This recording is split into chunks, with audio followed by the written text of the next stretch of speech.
Hey everybody, Anna Sabranowitz here, your interactive storytelling coach. A new week, a new chance to change the world. Woohoo! You guys, so excited to have you here. Yeah, I said that a little loud. There was like a huge echo in the room, right? Okay, so today what I want to get back to is the basics of the basics. And you know what they say, like in basketball or any sport, right? If you want to get really, really good at something, you got to get back to the basics. So today, what we're going to talk about is this this challenge that we have is that sometimes we think that the things that we're producing, like the e-learning we're producing, that if we just made it more exciting, if we just made it more cutting edge, if we just made it more, if we added more animations, more video, that people would actually, engage with it more. But I think that actually a lot of the content out there is already very useful. In fact, there are people out there who have used that content to become superstars in a workplace. But the problem is with our approach. So it might not be, and it's not in all cases, some content really does need a little bit of TLC, but it might be that in some cases you're approaching it from an angle that might be hurting the outcome. All right, so if that sounds interesting, stick around. Now I'm just gonna open up my chat so I can see y'all. Now, how was your weekend? I hope you guys got to be outside for a little bit because they say vitamin D is really, really good for you. It is, right? All this being locked up in the house, not necessarily good for vitamin D. So you better be taking your supplements because damn it, it's so cheap to just get vitamin D, right? Hey, there's Evangelina. Hello, my lady. All right, so about 50 years back, and by the way, you want the full scoop on interactive storytelling. Guess what? I have a 2-hour awesomeness webinar. People email me every day. They're like, that was awesome. I learned so many new things. And also I want to now, I really know how to use this strategy and this framework. So if you want to learn about interactive storytelling, go to elearningsecrets.com, sign up there. You get to watch that training on demand. It's free, which is awesome. It's 2 hours of goodness. So pick a great quiet spot. But the other thing is, if you want to attend live and you have some questions because you've been thinking about this, you've been watching me, or you've been seeing other things that I have out there, and you really want to ask questions in context of what I talk about there, and also if you want to see some of my new student examples, I will be running a live webinar, and I believe I've got it tentatively scheduled for August 11th. So if you sign up at elearningsecrets.com, you'll get a notification when my webinar goes live and you're able to register. And of course, seating is limited. It's like 100 people, so better get on the list. All right, so first off, let's really talk about audiences. So about 50 years back, right? This kind of theory was developed, and I think it's true, that people fall into these different categories. There's 4 categories, right? And you may have heard of them before. I just wanted to simplify it, but the theory itself talks about almost like your readiness for information, right? So you've got, you go all the way from unconscious incompetence, which is you don't know basically what you don't know. And then you go through conscious incompetence, then you go through conscious competence, and then unconscious competence, right? So you're basically, it's a spectrum, right? Now, if we wanted to simplify this in the simplest terms, because I don't think we need to, say all those words, you can say that people are cold, warm, and hot. And that's how I like to identify learners too, right? Learners, or as we like to call them in the real world, human beings. So human beings, when they're in the cold state, they're if you could identify them, if you were walking around in the street, you could say, hey, these are the kinds of people who are like, hey, life's great. Like, this is a really great place to be. That's where most of us actually are most of the time, which is that the world makes sense. They don't see any kind of gaps or anything, and they're doing okay, right? They don't see any need to put themselves outside of their comfort zone.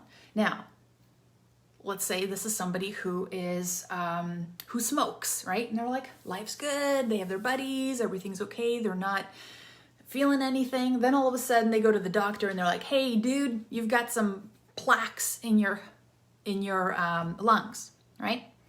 Oh my God. Now, when I say warm here, it's not a warm and fuzzy. Warm is actually the worst place for somebody to be, because warm is when they're aware that there's a gap, right? But they have no idea where to go to fix it. Like this is a state of anxiety. And a lot of people have an aha moment and have this sense of anxiety. And then what happens is they're like, this is way too uncomfortable. I don't even know. The world isn't making sense. The things I believed aren't really what I thought they were. Earth is shook. And then what happens is they quickly, if you don't get them the right resources, and if they don't believe that they can make that change, they quickly go back to the cold. And they're like, okay. And we do this, and this is normal, because imagine if you were constantly trying to every day question everything that you believed to make sure that it was true, that would be so exhausting and terrifying, right? So one of the things we do is we constantly are trying to be like, okay, the world makes sense, and you find things that confirm your bias, and you find things that confirm your theory, and the more something confirms your theory, the more you believe it, right? All those things are there. Oh, and I see we've got Joan, we've got Anne-Marie, we've got Marie, and Shuli, I think. Correct me if I'm wrong, but that's a cool name. All right, so this is what's cool. Now, hot. What is hot? Hot is not that you're unconsciously competent, right? In fact, I think that that's the point where somebody actually now once again needs to be jarred. It's almost like they've come full circle. But hot is when you're consciously incompetent, right? Consciously competent, sorry. It's a mix of the two, because one of the things that person is doing here is they're enabled.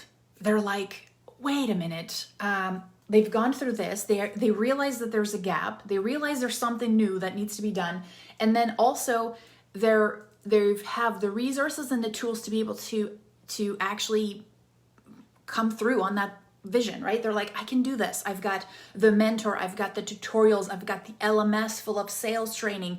They are ready, right? That's awesome. Now here's the big thing that I discovered that is biting us in the butt. Most of us develop training for people who are here, right? And I talk to people every day, and they're like, yeah, the people in my organization, I just had a conversation like this, right before the weekend. The people in my organization don't like to learn. They don't access any of our training. There's this LMS, we filled it with all this amazing stuff. They could become rock stars. They could be making millions. They don't like to learn. And I'm like, okay, right? All this amazing stuff is designed because we think everybody's operating here all the time. Now, you can't be operating here all the time unless you have a purpose and a vision and a mission, like for you, and the belief that you can do it. That's huge, right? How many people know that they could, but they don't believe they can? It's a personal thing. It's a personal belief thing. How many things people have been burned, right? And they're like, I don't want to try that again. That was so uncomfortable and I didn't succeed. So think about that, right? I dare say most of the people that we're training are right here. So we're putting stuff on them. We're like, here you go, here's more training. And they're like, wait, I don't need it. I'm good. Everything's great. This is nothing to do with intelligence. This is nothing to do with motivation at this point. This is the reality of our world. And so think about it.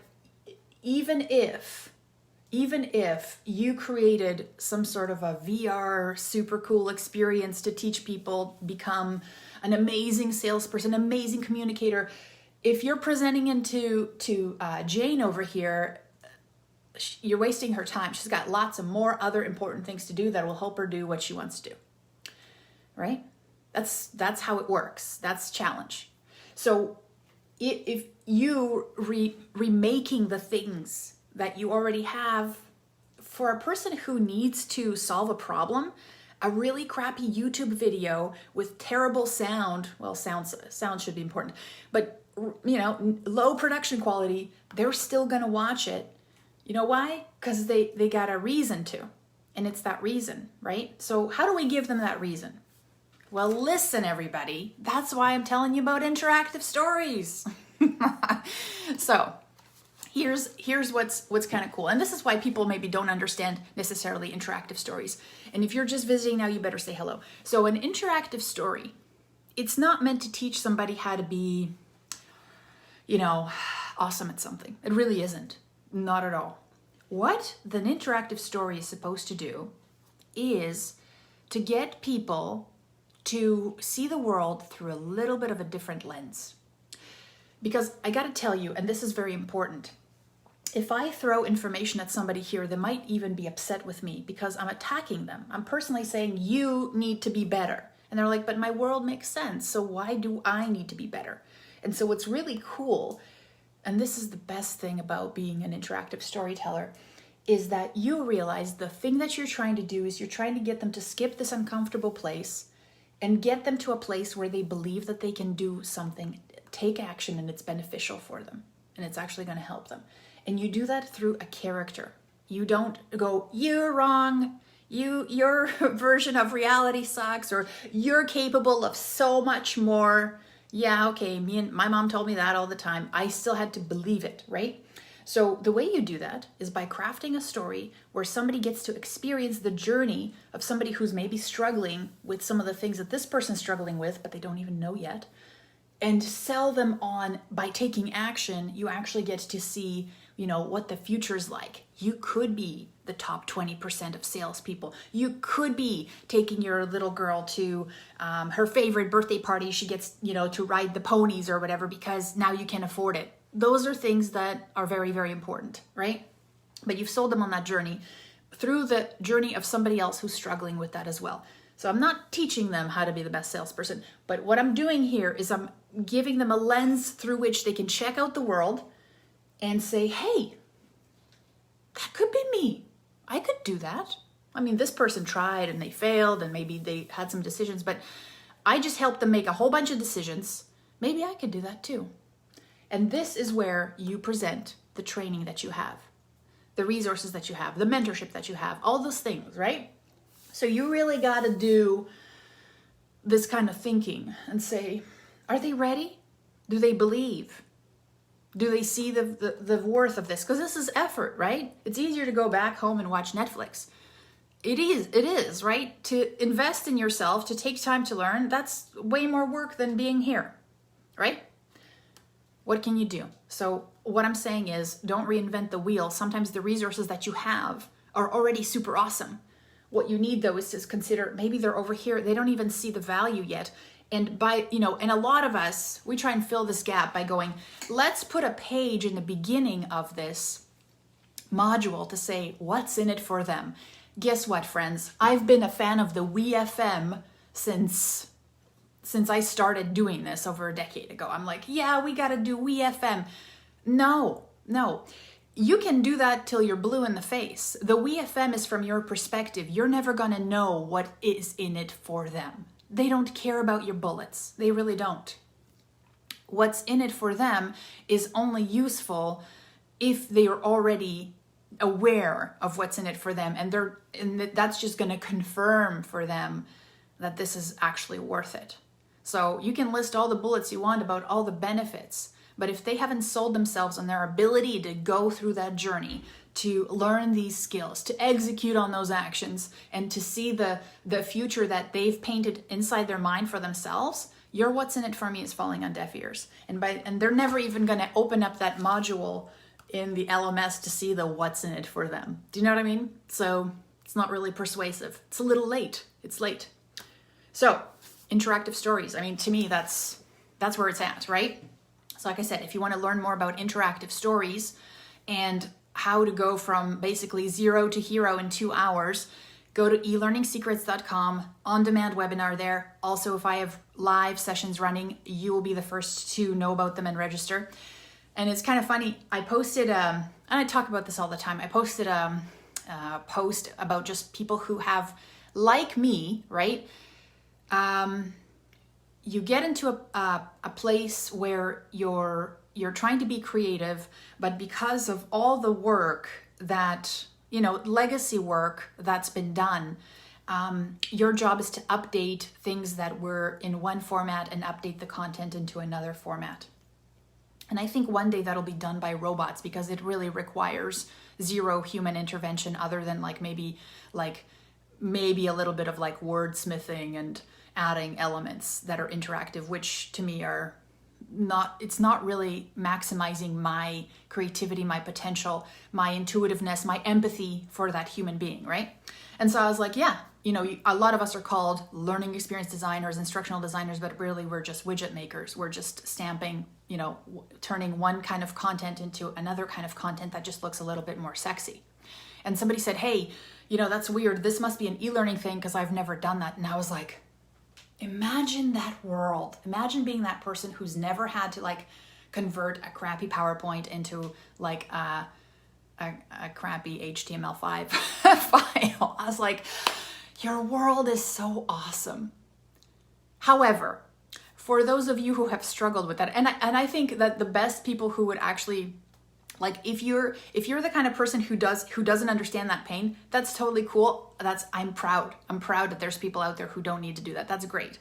But for the people who I think are the most successful in our community, or people who see that there's still a lot of work to be done in this world, that there's still a lot of pieces that are utterly disgusting that are being pushed upon people without consideration for the fact that they're human, and they and that you care about them, you care about them having a really good experience.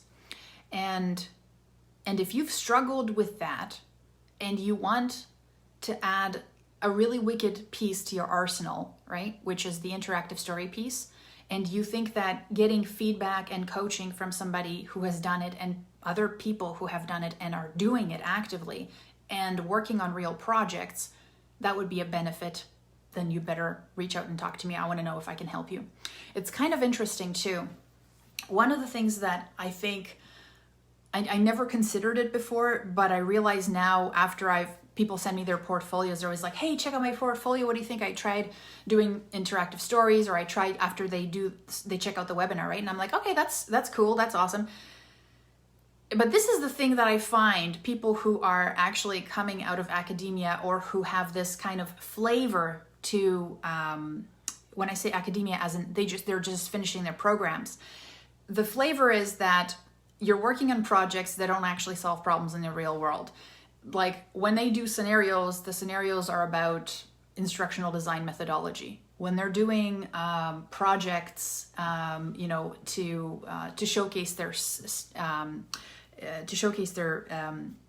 skill set, they're doing instructional design theories or Bloom's taxonomy, and I'm like, but this is for just other designers. This isn't for people to solve real problems in the world. I'm sorry, it's not, right? So what I think is really cool is that, and I push you, when you get into our community, I push you to pick a project, unless you're working for an organization, which some of our students already are, that realize storytelling is awesome and they want some of that for themselves. But I push you to work on a project, a portfolio piece that's going to be solving a real problem in the world. This is really important, because if you're going to do projects about things that only your colleagues are interested in, then you're not really helping anybody. But are they even interested, right? There's lots of books out there for things. You don't need to craft an interactive story about how to do Bloom's taxonomy. It's fine, right? What you want to do with an interactive story is move an audience from cold to hot. So here's some examples, right? I'll give you some examples from our community of people putting together projects for themselves. Because you're like, Anna, okay, well, now we're talking theory. I want to be practical with y'all, okay? So one project is one of the members in our community. He's a coach for, he works in an educational institution. So he does scenarios and he does all that stuff, right? But he's a coach for young teens on swimming. Right now, of course, there's been a downturn on that. But one of the things that he noticed in his students is that, and he struggled with this himself, is asthma management. And he's found that they don't know how to use the inhaler properly or at proper times, and they make bad decisions. That's what interactive storytelling is, right? Putting you into context to make really difficult decisions that are difficult for you, right? And so his interactive story is around helping this character to actually manage her daily decisions about this use so that she doesn't drown because she's using it in the wrong way and then runs out at the wrong time. So that's pretty awesome, right? This is his interest, this is his passion, but he also got to interview a bunch of practitioners, teens, and found out a lot of things along the way himself that he never even considered as a coach. Super awesome. Now, is it going to, is it sexy? I don't know. To him, it is, right? And is it going to get him some sort of epic contracts with some sort of corporation? I don't know. What I do know is that now people are going to go through that. Teens are going to go through that, and hopefully, because of this journey, this gripping journey of this young woman, they're actually going to think about and reflect how they're managing their lives as people who want to become professional athletes, right? Awesome. That's one example. Do you guys want more examples? I got more examples. This is another example. Another member of ours, she had surgery, right? Was not expecting this surgery to go. It was fine, except the post-surgery treatment was very intense, and she had to do it all by herself with the help of her family. Now, they were all struggling to find information that was credible, real, that wasn't just a little pamphlet that tells you, words, and you're like, what does that actually mean in the context of taking care of somebody you know and care about, and you're scared to hurt them, and you don't know what to expect, right? There's all this emotional struggle, and so she's like, I'm going to take and help people deal with that, and also at the end direct them to resources that I found were the best on top of the stuff that the hospital gave her, which is minimal, right? It was just pamphlets. It wasn't, and guides. It wasn't like, here's the gruesome truth and here it's gonna hurt and all these other things. So for her, is this a corporation thing? No, it's but a project that solves a real problem. There's many benefits to it. One, people are gonna wanna share it. Two, you're actually gonna feel like you're helping the world with the things that you do. And this is awesome because how many times do we put out things that are vaporware and we don't even know if they've helped anybody? Boom. To me, absolute win. So it's kind of cool. And three, if you're doing this, if you're getting an organization to be like, listen, we get interactive stories, we want you to build one for us, and you're doing that, that's fantastic. That is one of the best things. You're gonna rock. Now, if you're already working someplace, right? And then on top of that, you have to come home and work on your portfolio piece. You better make it a piece that you're going to want to get out to the world as soon as possible. So the passion's going to be there. That's why I tell you, pick a problem you're passionate about and solve it with your interactive story.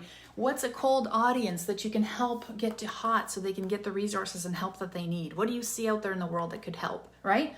That's what's awesome. So if that sounds like you and you've struggled with the whole converting things, or you've struggled with seeing what you put out and then going, I know I can do better, I just need guidance and help, I'll put a link underneath the video. You guys it's a link to my calendar.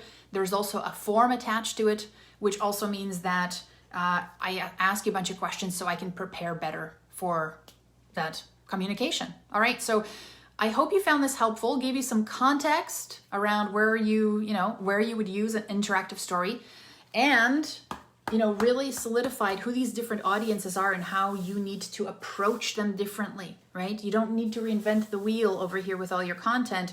Maybe it's the way you bring them in that needs to change, all right? So I hope you have a fabulous rest of the week. I appreciate you being here and hanging out with me and saying hello, and I will probably see you here again tomorrow, all right? Take care, friends. Bye.